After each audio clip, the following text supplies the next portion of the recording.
গরিমেশের বেড় লাঠি দিতেছে হুট করে রাস্তায় নামলে রাজনীতি হয়ে যায়। গরিমেশের বেড় লাঠি দিতেছে হুট করে রাস্তায় নামলে রাজনীতি। আমি বারবার রিকোয়েস্ট করতেছি ভাই মামা হিন্দে আমি চলে যাই, আমি গ্যারেজে যাই, আমার কোনো চাকরি মাটি কোনো কিছু নাই, কিন্তু টয়লেটটা ফেরবো কোনে এনে একটা গাড়ি যদি হারা যায় আমার 80 লাখ 1 লাখ টাকা জরিমানা দেওয়া লাগবে।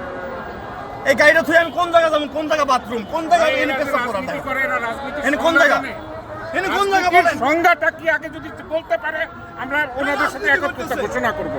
পলিটিক্সের সংজ্ঞা কি?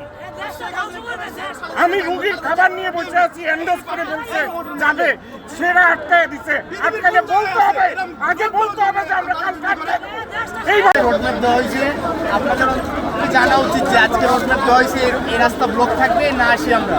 আপনারা নিজের থেকে এসে বসে আছেন, আমাদের কোনো দায় ভাই নেই।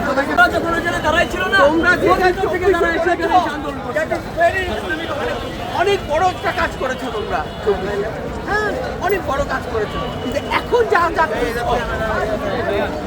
অতিরিক্ত বাড়াবাড়ি এই সরকারের আমলে সব দাবি দেওয়া সরকার কি সামনে আসবে না? দাবি দেওয়া সব আসবে, এখন তোমরা এখন যা করতেছো ঘন্টার পর ঘন্টা বসে ঠিক না। আপনাকে